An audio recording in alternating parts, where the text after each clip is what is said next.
Dewa Obat Terkuat, Bab 501. Jika Anda ingin menemukannya, Anda harus pergi ke Heiyun Medical Technology.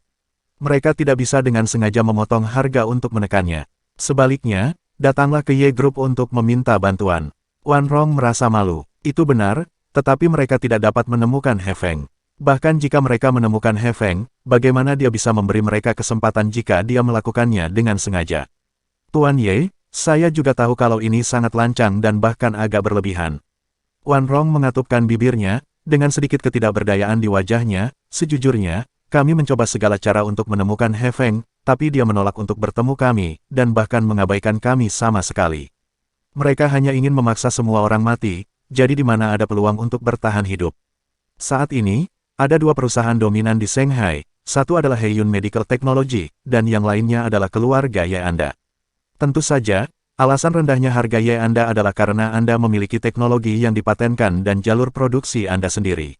Anda tidak mengikuti pemotongan harga untuk menekan perusahaan kecil seperti kami. Saya akan sangat berterima kasih.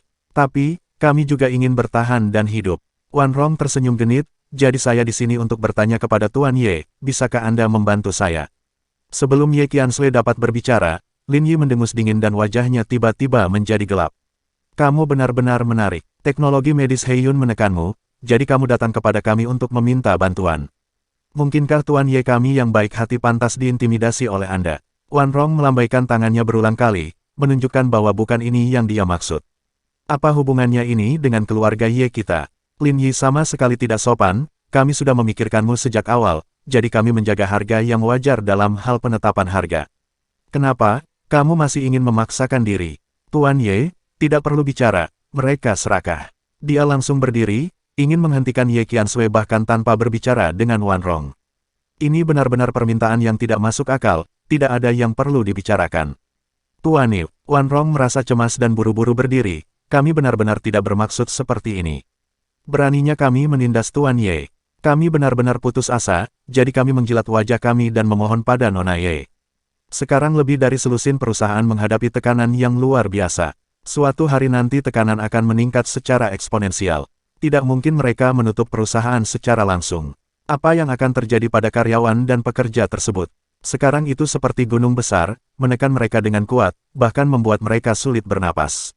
Jika Anda menolak membantu, mereka pasti akan mati. Tapi mereka juga tahu di dalam hati bahwa meminta bantuan dengan cara ini memang agak berlebihan. Tidak tahu, Tuan Wan, saya baru mengetahui tentang masalah ini. Saya khawatir saya perlu memahami situasinya terlebih dahulu. Ye Qiansui melihat niat Lin Yi dan secara alami bekerja sama. Dalam hal ini, kamu kembali dulu, dan aku akan mempertimbangkannya setelah aku memahami situasinya. Ketika Wan Rong mendengar ini, dia menyadari bahwa ini bukanlah jawaban Wan Yaoyue. Dia sendiri adalah manajer umum, dan dia tahu betul apa artinya ini, bahwa tidak ada kemungkinan. Ye Group adalah sebuah perusahaan, bukan badan amal, jadi tentu saja tidak mungkin baginya untuk membantu orang lain tanpa manfaat apapun, dan ada lebih dari selusin perusahaan di industri yang sama. Jika dia tidak memanfaatkan kesempatan untuk menginjak-injak rekan-rekannya sampai mati, itu dianggap berhati-hati. Wan Rong tiba-tiba merasa putus asa. Dia terpilih sebagai perwakilan dan datang ke Tianhai untuk mencari bantuan dari Ye Qiansui. Dia siap merendahkan dirinya dan ditolak oleh Ye. Namun ketika aku benar-benar mendengar kata-kata ini, aku masih merasakan hatiku tiba-tiba tenggelam. Tuan Ye, mata Wan Rong memerah ketika dia mengira perusahaannya akan bangkrut dan industri yang telah dia kerjakan dengan keras selama beberapa dekade akan lenyap. Bagaimana dia bisa menyerah? Berdebar, Wan Rong tiba-tiba berlutut, Tuan Ye, ini bukan pilihan terakhir. Bagaimana saya berani datang kepada Anda untuk meminta bantuan? Kami benar-benar putus asa. Tuan Wan, apa yang kamu lakukan? Ye Qiansui buru-buru membantu Wan Rong berdiri. Bagaimanapun, Wan Rong adalah orang yang berstatus tinggi, jadi tidak pantas baginya untuk berlutut seperti ini. Tuan Ye, saya tahu tuntutan kita berlebihan. Selama ada cara untuk mempertahankan perusahaan dan membuat karyawan serta pekerja tersebut memiliki pekerjaan, saya bersedia mencobanya, tapi... Dia hampir menangis. Ye Qiansui melirik Lin Yi. Tuan Wan, Tuan Ye kami berkata bahwa kami perlu memahami situasinya terlebih dahulu. Lin Yi berkata, saya tidak bisa. Saya tidak tahu apa-apa tentang situasinya, jadi saya bisa menjanjikan sesuatu dengan gegabah. Wan Rong terkejut, menoleh untuk melihat Lin Yi, dan kemudian menatap Ye Qiansui, seolah dia tahu bahwa ada titik balik dalam kata-kata ini. Persiapan Lin Yi sudah siap, jadi dia berdiri di samping dan tidak berkata apa-apa lagi. Ketika Ye memasuki pasar Shanghai, tujuan yang dia tetapkan untuk dirinya sendiri bukanlah untuk mengalahkan rekan-rekan lain dan merebut semua pangsa pasar, tetapi untuk membuat pasar lebih besar.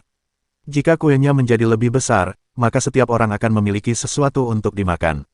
Ye Qiansui menjelaskan, saya baru saja mengatakan bahwa saya perlu memahami situasinya terlebih dahulu. Saya tidak mencoba berurusan dengan Anda. Memang, saya perlu memahami situasinya terlebih dahulu dan kemudian memikirkan tindakan pencegahannya. Masalah ini bukan masalah sepele. Tuan Wan, apakah Anda benar? Ya, Tuan Ye benar. Wan Rong buru-buru berkata, aku cemas, maaf.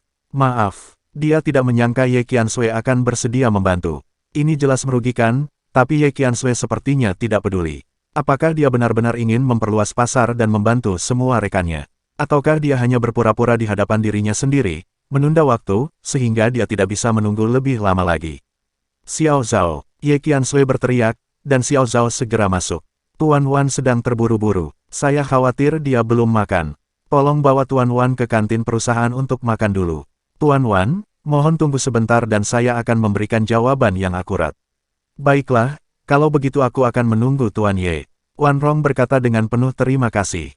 Dia pergi bersama Xiao Zhao.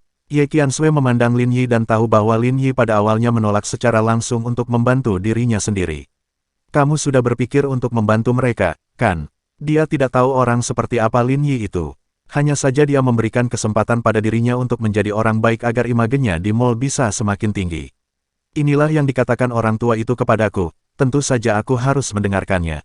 Lin Yi berkata, dia telah menghitung bahwa He Feng akan berada di Shanghai dan memberikan petir untuk keluarga Ye, tapi He Feng pasti tidak menyangka bahwa tidak peduli jenis guntur apa itu, Lin Yi akan berani menangkapnya. Kalau begitu kamu setuju? Aku setuju, tapi jangan membuatnya terlalu mudah. Hati orang tidak bisa ditebak. Semakin baik kamu, semakin mudah orang lain memanfaatkanmu.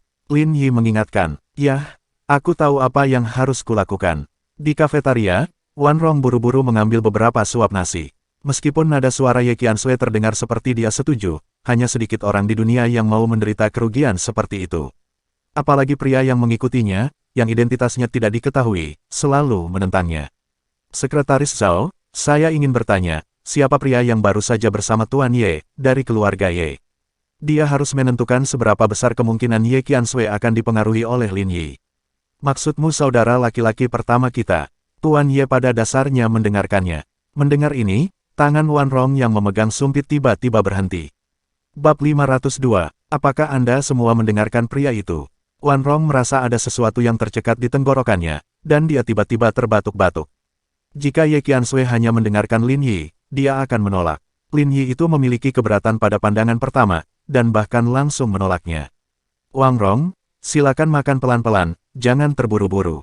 Xiao Zhao tersenyum dan memberinya segelas jus. Tuan Ye ada beberapa pertemuan yang harus diadakan di pagi hari, saya khawatir tidak akan secepat ini. Larutan, jantung Wan Rong semakin berdebar kencang, dan dia merasa tidak punya kesempatan. Ye Qiansui sangat sibuk, aku khawatir dia tidak punya waktu untuk menemuinya lagi. Pertemuan tadi masih asal-asalan, dia tidak bisa menahan senyum pahit, mengetahui bahwa tidak akan ada peluang.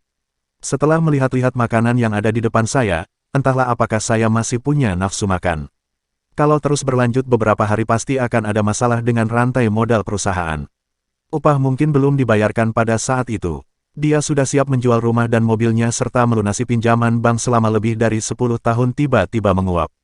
Mungkin, ini adalah makanan terlezat yang pernah kusantap di masa depan. Wan Rong menggelengkan kepalanya dengan mengejek. Jika dia benar-benar bangkrut, dia mungkin tidak bisa makan makanan mewah seperti itu. Wajahnya sedikit tidak berdaya dan tidak mau, dan matanya penuh dengan kehilangan dan keputusasaan mulai berpesta. Segera, Wan Rong telah memakan semua makanan di piring, bahkan supnya pun tidak tersisa. Dia mengatur piring-piring dengan rapi dan bersiap untuk berdiri dan pergi. Tuan Wan, Xiao Zhao datang dan tercengang saat melihat pemandangan ini, apakah tidak cukup untuk makan? Masih ada lagi di kafetaria.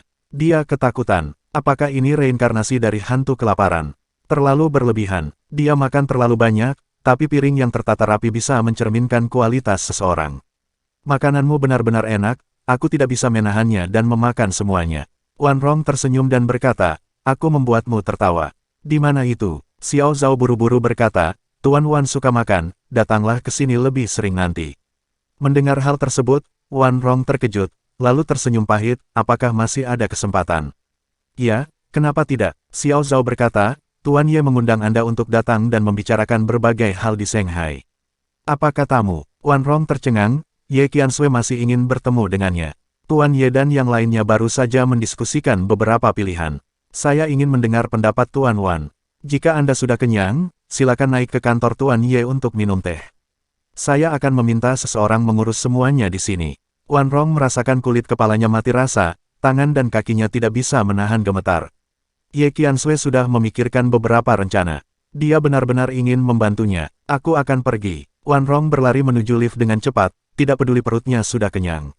Dia sedikit bersemangat, matanya menjadi sedikit merah, dan hidungnya sakit, seolah-olah dia tinggal di gurun, lapar dan kedinginan, dan di ujung jalan, seseorang tiba-tiba memberinya makanan. Dan air. Dia tidak bisa menggambarkan perasaan itu. Bagaimanapun, dia hanya ingin menangis, meskipun dia adalah seorang pria parubaya berusia 40-an. Dong dong dong. Wan Rong sedikit menyesuaikan suasana hatinya dan mengetuk pintu kantor Ye Qiansui. Silakan masuk. Suara Ye Qiansui terdengar dari dalam. Wan Rong masuk. Ye Qiansui sedang membuat teh. Lin Yi juga duduk di sana, diam dan melihat ekspresinya, dia tampak sedikit tidak senang. Tuan Ye, silakan duduk dan minum teh untuk menghilangkan rasa laparmu. Ye Qiansui tersenyum. Wan Rong duduk, masih merasa sedikit tidak nyaman. Dia tidak tahu apa yang dipikirkan Ye Qiansui. Jika dia bersedia membantu, pasti ada syarat lain, bukan? Di belahan dunia manakah Anda dapat memanfaatkannya secara cuma-cuma? Kami sudah memahami situasi di Shanghai. Sejujurnya, masalah ini tidak ada hubungannya dengan keluarga Ye kami. Saya pikir Tuan Wan harus menyadarinya, bukan? Ya, saya tahu betul bahwa saya merasa malu datang kepada Ye untuk meminta bantuan. Mereka selalu menjalin hubungan kompetitif dengan keluarga Ye. Mereka bahkan menggunakan banyak cara saat keluarga Ye pertama kali memasuki pasar Shanghai, namun sekarang mereka meminta bantuan keluarga Ye. Harus dikatakan bahwa situasi berubah begitu cepat sehingga masyarakat seringkali tidak dapat bereaksi. Penurunan harga Heiyun Pharmaceutical Technology karena mereka memiliki jaminan finansial yang kuat dan berani terlibat dalam perang harga. Kami di Yes tidak takut. Bagi kami, perang harga ini hampir tidak berdampak. Ye Qiansui menjelaskan situasi objektif dengan jelas, cakap, dan langsung. Wan Rong mengangguk, tapi faktanya hanya perusahaan seperti mereka yang akan sial. Jangankan melawan, mereka bahkan tidak punya kemampuan untuk menahannya. Tetapi kami tidak ingin dua perusahaan mendominasi pasar Shanghai, atau bahkan satu perusahaan mendominasi. Itu akan menjadi lingkungan bisnis yang tidak sehat. Ye Qiansui berkata, hanya ketika 100 bunga mekar barulah sebuah industri bisa makmur. Lagi pula, Tuan Wan, industri kami berbeda dengan industri lain. Obat-obatan yang kami kembangkan adalah tentang menyelamatkan orang dan mengumpulkan pahala. Tuan Ye benar, ini adalah niat awal kami. Puluhan tahun kemudian, terkadang jika kami menoleh ke belakang, kami sering melupakan hal ini. Wan Rong menghela napas, terima kasih, Tuan Ye, karena telah mengingatkan saya. Baiklah, Tuan Wan, kami baru saja mendiskusikannya dan memutuskan untuk mengungkapkan paten beberapa produk Ye dan membaginya dengan berbagai perusahaan farmasi di Shanghai. Apa katamu? Wan Rong langsung berdiri, wajahnya penuh rasa tidak percaya. Beraninya dia mempercayainya. Paten produksi ini adalah fondasi setiap perusahaan, aset inti terpenting, dan rahasia bisnis. Apakah Anda benar-benar bersedia membaginya dengan semua rekan Shanghai? Tuan Ye, apakah Anda bercanda? Wan Rong menarik napas dalam-dalam dan merasa pasti ada yang salah dengan telinganya. Dia tahu bahwa begitu Ye memilih untuk berbagi keahlian ini, semua perusahaan dapat menggunakannya, dan tentu saja mereka dapat dengan cepat mengurangi biaya produksi dan menolak perang harga teknologi medis Heiyun. Namun bagi Ye, ini adalah keputusan yang tidak ada manfaatnya sama sekali. Tidak bercanda, Ye Qiansui tersenyum dan berkata, di antara beberapa produk, yang ini adalah produk terlaris kami saat ini. Wan Rong merasa mati rasa. Dia sepertinya melihat cahaya yang memancar dari Ye Qiansui. Ini adalah bodhisattva perempuan. Lalu, kondisi apa yang kamu butuhkan? Jakunnya tergelincir, dan dia merasa hampir tidak bisa berbicara. Kamu harus rela membayar harga setinggi itu karena suatu alasan. Aku khawatir harga yang harus mereka bayar tidak akan kecil. Mungkin Anda akan meminta saham di berbagai perusahaan, atau bahkan memanfaatkan situasi ini dan mengakuisisinya. Saya hanya ingin kalian semua bersama-sama membuat pernyataan. Ye Qiansui berkata, dalam menjalankan operasi bisnis perusahaan Anda, Anda tidak akan pernah memproduksi obat palsu atau melakukan apapun yang merugikan konsumen. Jika ada pelanggaran, Ye berhak mencabut izin paten dan menuntut kerugian. Sangat sederhana. Wan Rong terkejut. Kamu tidak minta uang, tidak minta saham, tidak minta apa-apa, hanya ingin mereka membuat pernyataan seperti itu. Apakah itu mudah? Ye Qiansui memandang Wan Rong dan berkata dengan penuh arti. Bersambung.